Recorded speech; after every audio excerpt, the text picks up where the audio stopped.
student. I'm Meenakshi Acharya and welcome my channel Shri Academy.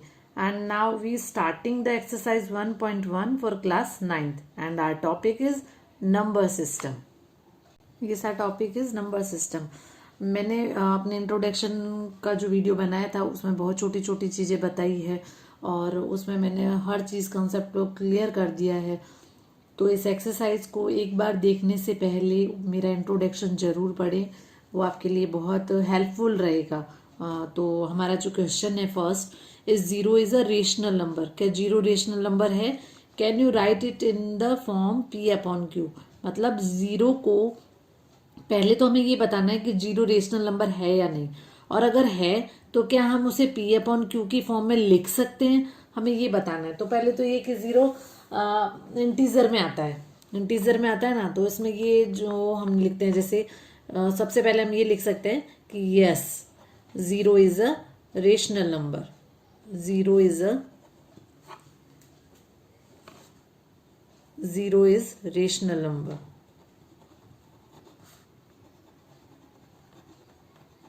Zero rational number है. अब देखो क्या हम उसे लिख सकते हैं जीरो, तो देखो zero upon one, zero upon two, zero upon 8, zero upon 100 and so on.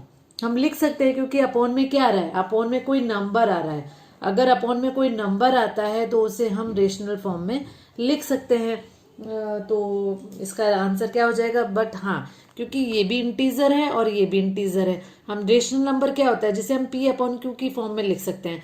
और कंडीशन क्या होती है, Q should not be zero. Q should not be zero. देखो क्यू यहाँ पर जीरो नहीं है और ये सब किस फॉर्म में लिखे हैं हमने, पी अपॉन क्यू फॉर्म में लिखे हैं. पी अपॉन क्यू फॉर्म में लिखे हैं और सभी में क्यू शुड नॉट जीरो, तो यहाँ पर क्यू जीरो नहीं है. तो it was the question number first. Now let's come to the second question.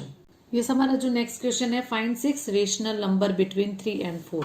मतलब ये हो गया 3 एंड 4 के बीच में हमें कितने रेशनल नंबर फाइंड करने हैं, 6 रेशनल नंबर फाइंड करने हैं. देखो कितने फाइंड करने हैं, 6 रेशनल नंबर. तो हमारे पास ये रेशनल नंबर है 6. ठीक है, तो मैंने आपको ये क्या बोला है कि जब आपके पास डिनोमिनेटर सेम है, तो ये देखो डिनोमिनेटर सेम हो गया. तो डिनोमिनेटर सेम होता है तो हम क्या करते हैं, उसमें जो मैंने आपको इंट्रोडक्शन में बताया है कि अगर डिनोमिनेटर सेम होता है तो जो हमें फाइंड आउट करना है, क्या फाइंड आउट करना है, 6 रेशनल नंबर फाइंड आउट करने, तो उसमें हम एक ऐड कर देते हैं 6 + 1. देखो इसके बहुत से मेथड्स है, आप कोई भी मेथड कर सकते हो, मैं आपको बताऊंगी कि इसमें क्या करना होता है. तो हमें बस इसमें ये देखना है जितना गिवन है या जितना पूछा है, हमें कितना पूछा है 6, तो हम उससे एक कुछ ज़्यादा नंबर बना के और उसके न्यूमरेटर एंड डिनोमिनेटर से मल्टीप्लाई कर देते हैं. तो देखो 3 अपॉन 1, अब देखो ऊपर भी किससे मल्टीप्लाई कर दिया, 7 से. ठीक है, तो ये कितना हो गया 21 अपॉन 7. और इधर देखो कितना है 4 upon 1, 4 upon 1 multiply by 7, multiply by 7. तो this number is 28 upon 7. 28 upon 7. अब देखो हमारे पास 21 अपॉन 7 आ गया है और 28 अपॉन 7 हो गया है. अब मैंने क्या बोला, अब +1 करते जाइए. 22 upon 7, 23 upon 7, 24 upon 7, 25 upon 7, 26 upon 7. देखो कितने फाइंड आउट करने थे हमें, 6, 1, 2, 3, 4, 5 and 27 upon 7.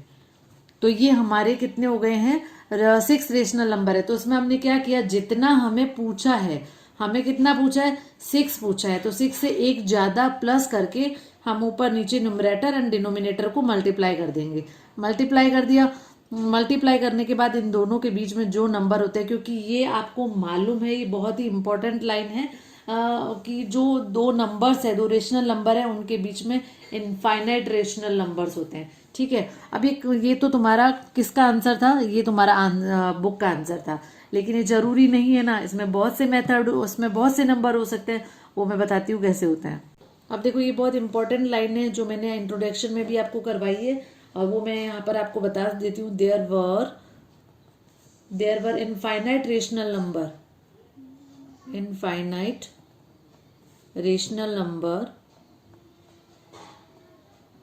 Rational number between 3 and 4.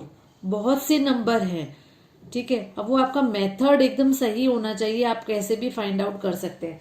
जैसे मैंने अभी आपको क्या बताया, +1 करके उसमें कर दीजिए, लेकिन मान लो अगर मैं इसे मल्टीप्लाई कर दूं 10 से, है ना, तो ये भी रॉन्ग नहीं है, क्योंकि इसमें इनफाइनाइट रेशनल नंबर होते हैं। 30/10, 4/1 मल्टीप्लाई बाय 10/10, तो ये कितना हो गया है, 40/10। अब देखो 30/10 और इसके बीच में कितने नंबर्स आ गए, 31/10, +1 करते जाइए, देखो 32/10 एंड 33/10, 34/10, 35/10, 36/10, कितने हो गए हैं, 1 2 3 4 5 6 हो गए। उसके आप आगे भी लिख सकते हो, अगर आपसे 10 पूछे तो ये 10 हो जाते हैं। ठीक है, तो ये भी इसमें, ये जो अगर कोई आंसर करता है तो ये भी गलत नहीं है।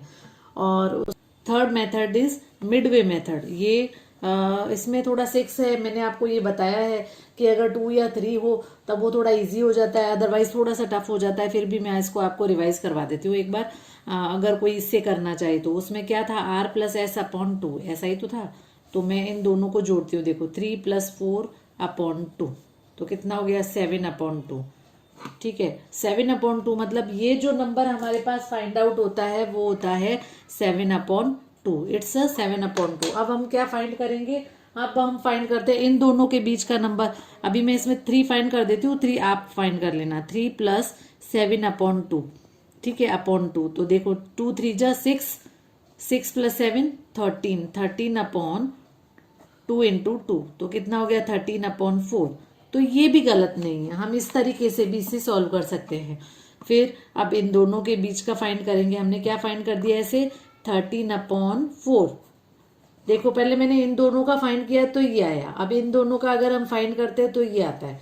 ठीक है, अब हम जो थर्ड फाइंड कर रहे हैं वो इन दोनों के बीच में, तो 7/2 + 4/2, तो कितना हो गया, 15/2 × 2, तो कितना हुआ, 15/4। तो ये 3 मैंने फाइंड आउट की, और बाकी जो रिमेनिंग है वो 3 आप फाइंड करना।